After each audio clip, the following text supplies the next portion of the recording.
Assalamualaikum warahmatullahi wabarakatuh. Nama saya Muhammad Faris Aparabi dengan NPM 230826034. Di sini saya akan membawakan judulnya berjudul Kwashiorkor di blok tumbuh kembang.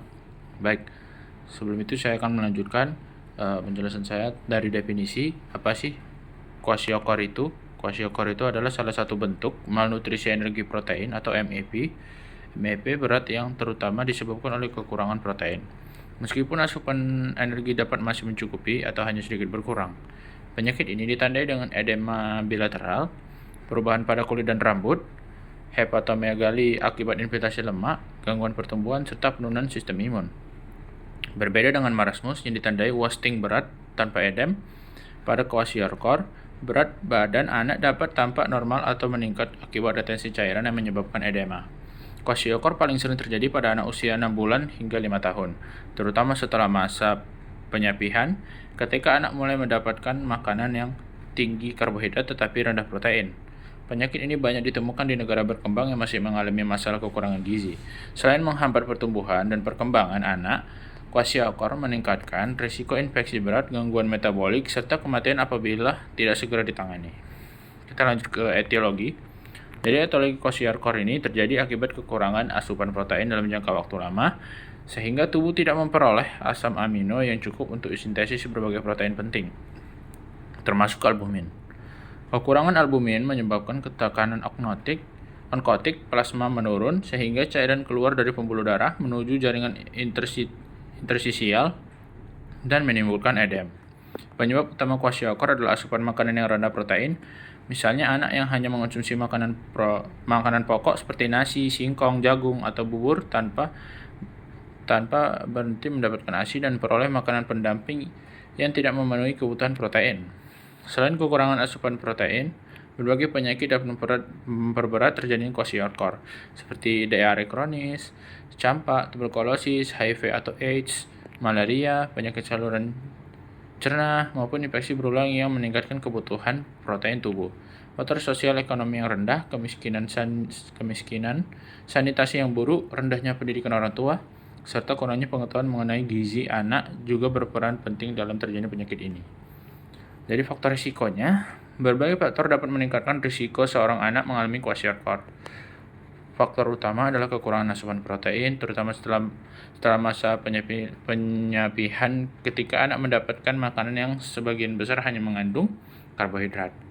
Anak yang tidak memperoleh ASI eksklusif mendapatkan empasi yang tidak seimbang atau hidup dalam keluarga dengan keterbatasan ekonomi, risiko lebih tinggi mengalami malnutrisi. Infeksi berulang seperti diare, pneumonia, campak, tuberkulosis, malaria, dan infeksi HIV meningkatkan kebutuhan protein sehingga mempercepat terjadinya kwashiorkor anak. Dengan berat badan lahir rendah atau BBLR, prematur, atau memiliki penyakit kronis juga rentang mengalami gangguan status gizi. Faktor lain yang berperan meliputi kemiskinan, sanitasi lingkungan yang buruk, kurangnya akses terhadap air bersih, imunisasi yang tidak lengkap, jumlah anggota keluarga yang banyak, pendidikan ibu yang rendah, pengetahuan gizi yang kurang, serta keterlambatan mencari pelayanan kesehatan saat anak mengalami gangguan makan atau infeksi. Kombinasi faktor-faktor tersebut menyebabkan kebutuhan protein tubuh tidak terpenuhi sehingga meningkatkan risiko terjadi kwashiorkor. Kita masuk ke patofisiologinya.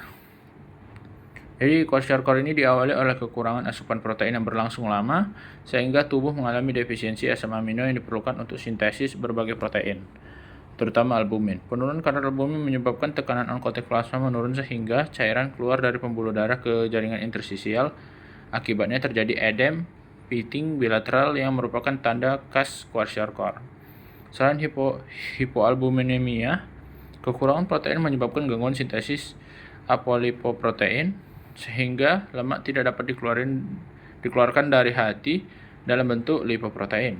Hal ini mengakibatkan penumpukan lemak di hati atau fatty liver yang menyebabkan hepatomegali.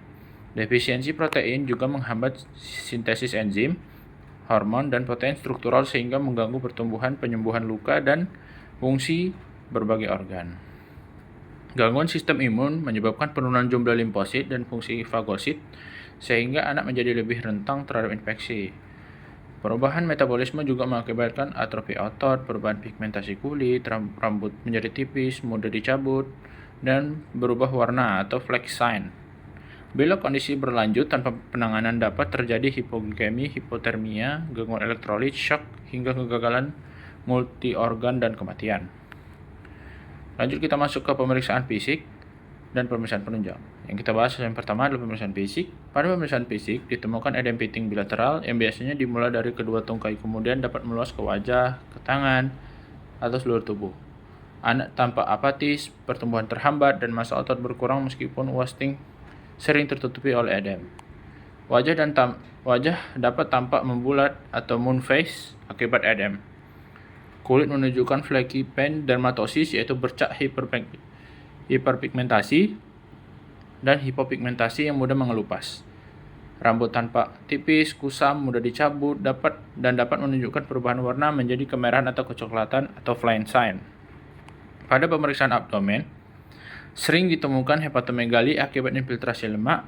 Pemeriksaan antropometri menunjukkan berat badan dan tinggi badan di bawah 3 atau dapat tampak normal karena edem. Pemeriksaan lila atau MOAC dapat membantu menilai status gizi karena tidak dipengaruhi oleh edem. Pemeriksaan penunjangnya meliputi darah lengkap, glukosa darah, elektrolit, fungsi hati, fungsi ginjal, albumin serum, serta pemeriksaan infeksi sesuai indikasi. Kadar albumin serum umumnya menurun meskipun diagnosis kwashiorkor tetap didasarkan pada gambar klinis, terutama adanya edem akibat malnutrisi. Tata laksananya, pada fase awal dilakukan penanganan terhadap hipoglikemi, hipotermi, dehidrasi, gangguan elektrolit, serta infeksi.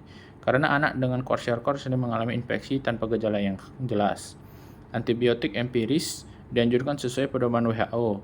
Rehidrasi dilakukan secara hati-hati menggunakan Resomal, Rehydration Solution for Malnutrition, atau cairan yang sesuai karena pasien rentan mengalami kelebihan cairan akibat edem. Setelah kondisi stabil, terapi nutrisi dimulai dengan formula F75 pada fase stabilitas untuk memenuhi kebutuhan dasar tanpa membebani metabolisme. Setelah nafsu makan membaik dan edem mulai berkurang, terapi dilanjutkan ke fase rehabilitasi menggunakan formula F100 atau Ready to Use Therapeutic Food atau RUTF untuk mencapai catch-up growth. Pemberian makanan dilakukan pada porsi kecil tetapi sering dengan peningkatan bertahap sesuai toleransi anak. Suplementasi vitamin dan mineral seperti vitamin A, asam folat, dan kalium diberikan sesuai pedoman. Pemberian zat besi ditunda sampai fase rehabilitasi karena pada fase awal dapat memperburuk infeksi dan stres oksidatif. Penyakit penyerta seperti diare, pneumonia, tuberkulosis, atau infestasi cacing harus diobati sesuai penyebabnya. Sekian dari saya. Assalamualaikum warahmatullahi wabarakatuh.